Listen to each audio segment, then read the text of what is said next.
Everyone, welcome to Precision Agri Academy from Roots to Results.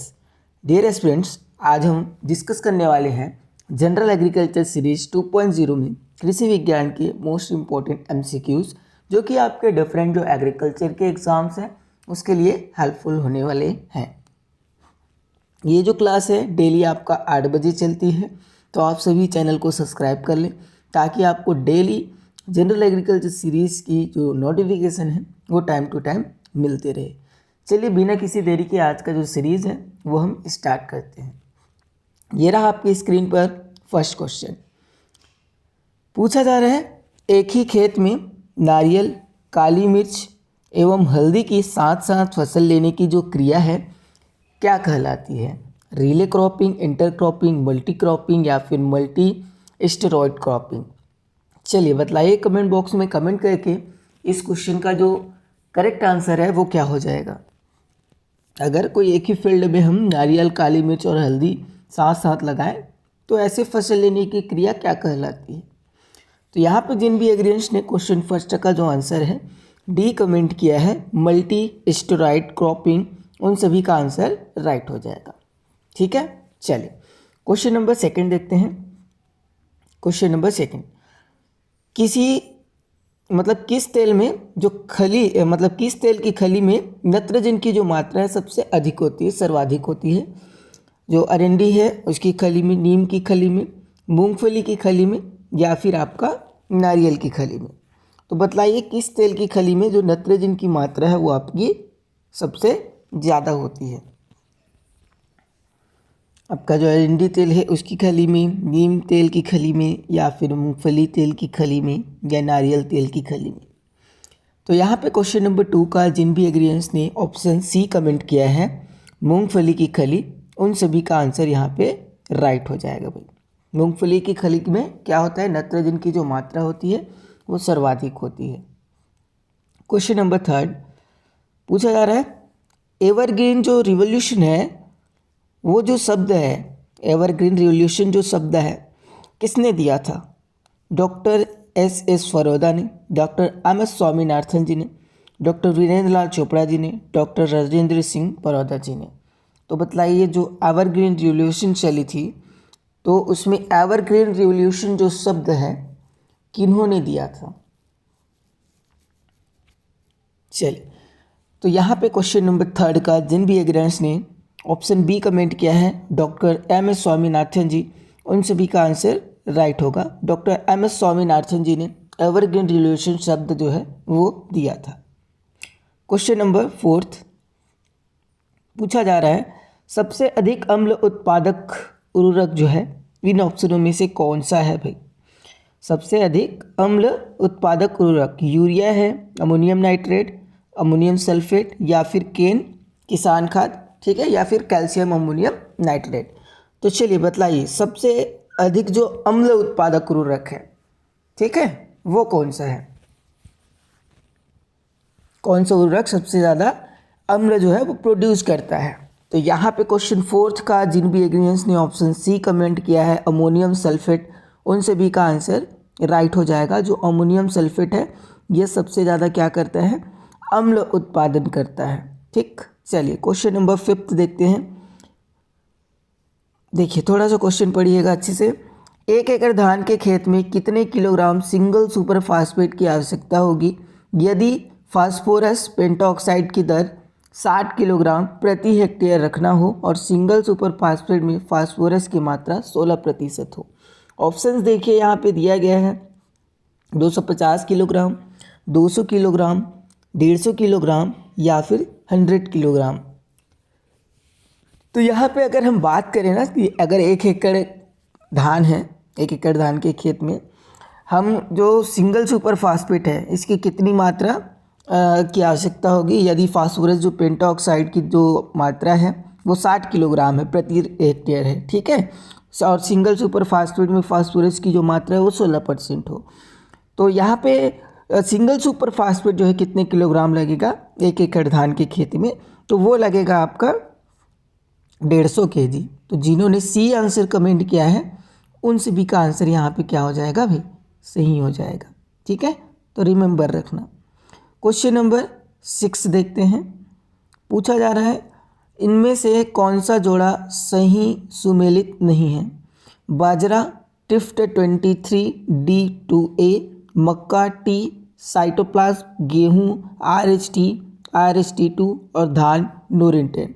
तो चलिए बतलाइए इनमें से कौन सा एक जोड़ा जो है वो सही सुमेलित नहीं है। थोड़ा सा यहाँ पे क्वेश्चन देखना, मतलब ऑप्शंस देखना, समझ जाओगे आसानी से। देखिए सभी यहाँ पे मतलब कि जो आपके ऊपर में जो 3 ऑप्शंस हैं, बाजरा, आपका मक्का और गेहूँ, तीनों ही आपका सही सुमेलित है। एक जो है वो आपका धान, ठीक है। देखिए धान में जो आपका ये जो नोरिन-10 जो है ना, ये तो आपका जीन है, ठीक है, जो गेहूँ का है, ठीक। गेहूँ में जो जीन होता है पौनेपन के लिए जिम्मेदार, वो आपका नोरिन-10 जीन होता है। लेकिन जो धान है यहाँ पे पूछा क्या जा रहा है, साइटोप्लाज्म से आपका क्वेश्चन पूछा जा रहा है, ठीक है। तो यहाँ पे धान में नोरिन-10 सही सुमेलित जो है नहीं है, ठीक है। चलिए क्वेश्चन नंबर हम लोग 7 देखते हैं। इस क्वेश्चन का आंसर भाई सी हो जाएगा, सॉरी डी होगा, ठीक है ना। यहाँ पे ऑप्शंस में जो आंसर दिया गया है ये आपका गलत है, यहाँ पे डी आंसर करेक्ट होगा भाई, ठीक है। चलिए क्वेश्चन नंबर 7 देखते हैं। क्वेश्चन नंबर 7, नागफनी ओपिनिटिया डिलेनी के उन्मूलन के लिए किस कीट को भारत में लाया गया। ठीक, नागफनी के उन्मूलन के लिए किस कीट को भारत में लाया गया था, क्वेश्चन में ये पूछा जा रहा है। ऑप्शंस देखिए, क्राइसोमेला स्पीसीज, बी में दिया है डेक्टाइलोपियस टोमेटोटस, सी में दिया है जाइगोग्रामा बाइकोलोराटा और डी में दिया है नियोचेटिया चेटिना स्पीसीज। तो जो नागफनी है इसके उन्मूलन के लिए किस कीट को लाया गया था भारत में, तो आपका ऑप्शन बी डेक्टाइलोपियस टोमेटोसस, इसको क्या किया गया था, नागफनी के उन्मूलन के लिए हमारे इंडिया में क्या किया गया था, लाया गया था। ठीक, तो रिमेंबर रखिएगा। अगला क्वेश्चन देखते हैं, क्वेश्चन नंबर 8। पूछा जा रहा है पार्थिनियम हिस्टोरोफोरस, जिसको अपन गाजर घास के नाम से भी जानते हैं। तो पार्थिनियम हिस्टोरोफोरस है, तो इसके नियंत्रण में सहायक कीट जो होता है उसका नाम क्या होता है, तो बतलाइए। चलिए, क्राइसोमेला स्पीसीज ऑप्शन ए में दिया है, बी में दिया है डेक्टाइलोपियस टोमेटोटस, सी में दिया है जाइगोग्रामा बाइकोलोराटा और डी में दिया है नियोचेटिना स्पीसीज। तो क्वेश्चन नंबर 8 का जिन भी एग्रीगेंट्स ने ऑप्शन नंबर सी कमेंट किया है जाइगोग्रामा बाइकोलोराटा, उन सभी का आंसर यहाँ पे क्या होगा, करेक्ट हो जाएगा भाई, ऑप्शन सी। ठीक है, चलिए क्वेश्चन नंबर 9 देखते हैं।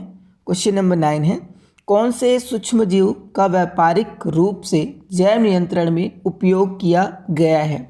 पेनिसिलियम नोटेटम और बैसिलस सबटिलिस और ट्राइकोडर्मा विर्डी और आपका स्केलेरोसियम रोल्फसाई। तो बतलाइए कौन सा ऐसा सूक्ष्म जीव है जिसका व्यापारिक रूप से जैविक नियंत्रण में क्या किया गया है भाई, उपयोग किया गया है। तो यहाँ पे क्वेश्चन नंबर 9 का जिन भी एग्रीगेंट्स ने ऑप्शन सी कमेंट किया है ट्राइकोडर्मा विर्डी, उन सभी का आंसर यहाँ पे राइट है। जो ट्राइकोडर्मा विर्डी है सूक्ष्म जीव जो व्यापारिक रूप से जैव नियंत्रण में उपयोग में लाया जाता है। ठीक है, क्वेश्चन नंबर 10 देखते हैं। पूछा जा रहा है चने में जो नीपिंग है उससे क्या तात्पर्य है। चलिए बतलाइए, चने में जो नीपिंग होता है उससे क्या तात्पर्य है भाई। राइजोबियम कल्चर से बीज को उपचारित करना, गिरने से बचाने के लिए शाखाओं को बांधना, सब्जी बांधने के लिए हरी पत्तियाँ तोड़ना, या बनाने के लिए ना, बांधने के लिए नहीं। और डी में दिया है अधिक शाखाएं प्रोत्साहित करने के लिए शीर्ष कलिका को हटाना। तो बतलाइए चने में नीपिंग से क्या तात्पर्य होता है। तो यहाँ पे जिन भी एग्रीगेंट्स ने क्वेश्चन नंबर 10 के लिए आपका डी आंसर कमेंट किया है अधिक शाखाएं प्रोत्साहित करने के लिए शीर्ष कलिका हटाना, तो उन सभी का आंसर राइट है। अगर हम चने की ऊपरी जो शाखा होती है ना, शीर्ष कलिका, उसको हम तोड़ दें तो उससे क्या है ना, बहुत सारे अलग अलग ब्रांचेस निकलते हैं, जिससे क्या होता है आपका जो प्रोडक्शन है वो भी इंक्रीज़ होता है। आप चने की जो फील्ड होती है, ठीक है, वहाँ पे बकरियों से भी मतलब कि चरा दिया जाता है बकरियों से। तो बकरियाँ जो है वो पूरा नहीं खाती, ऊपर ऊपर का जो है ना शीर्ष कलिका, उसी को खाती हैं। तो एक तरीके से ये भी कर सकते हैं, अगर दूसरा तरीका है तो बाय हैंड हैंड से भी आप क्या कर सकते हैं, मतलब कि ऊपर जो शीर्ष कलिका है उसको हटा सकते हैं। और कई जगह में आपका जो चने हैं उनकी जो शीर्ष कलिका होती है उसको सब्जी बनाने के लिए भी आपका क्या किया जाता है, यूज़ किया जाता है। चलिए क्वेश्चन नंबर 11 देखते हैं। कैच क्रॉप का उदाहरण है, जो कैच क्रॉप है इसका एग्जाम्पल अलसी, सरसों, तोरिया या फिर मूंगफली। कैच क्रॉप का एग्जाम्पल पूछा जा रहा है भाई। चलिए बतलाइए कैच क्रॉप का जो एग्जाम्पल है इन ऑप्शनों में से कौन सा होगा। ओके, सो क्वेश्चन नंबर 11 का जिन भी एग्रेंस ने ऑप्शन सी कमेंट किया है तोरिया, उन सभी का आंसर यहाँ पे क्या हो जाएगा, करेक्ट हो जाएगा। तोरिया जो है वो कैच क्रॉप का क्या है भाई, एग्जाम्पल है। ठीक, क्वेश्चन नंबर 12 देखते हैं। पूछा जा रहा है रिले क्रॉपिंग सिस्टम का जो उदाहरण है, एग्जाम्पल है, वो क्या है। मक्का, सरसों, बाजरा, लोबिया, मक्का, आलू, गेहूँ, मूंग, उड़द, गेहूँ, मूंग या फिर बाजरा, सरसों, मूंग। ठीक, चलिए बतलाइए रिले क्रॉपिंग क्या होता है। ये आपका रिले रेस से संबंध रखता है, मतलब कि एक क्रॉप के बाद दूसरा क्रॉप, दूसरे क्रॉप के बाद तीसरा क्रॉप, तीसरे क्रॉप के बाद चौथा क्रॉप लगा देना। ठीक है, तो यहाँ पे जिन भी एग्रेंस ने क्वेश्चन नंबर 12 का ऑप्शन बी कमेंट किया है, मक्का, आलू, गेहूँ, मूंग, उन सभी का आंसर राइट है। ठीक है, मक्का जैसे ही हम मक्का लगाए उसके बाद जैसे ही मक्का की हार्वेस्टिंग होने वाली हो उसी टाइम में हम क्या, हार्वेस्ट जैसे ही हुआ हमने आलू लगा दिया। उसके बाद आलू जो मतलब आलू लगाने के बाद आलू का जब हार्वेस्ट करें देन हम क्या करते हैं, उसमें गेहूँ लगा दिए, और गेहूँ का जैसे ही हार्वेस्टिंग हुआ हम क्या करें, मूंग लगा दिए। ठीक, तो ये आपका क्या है, रिले क्रॉपिंग सिस्टम का एग्जाम्पल है।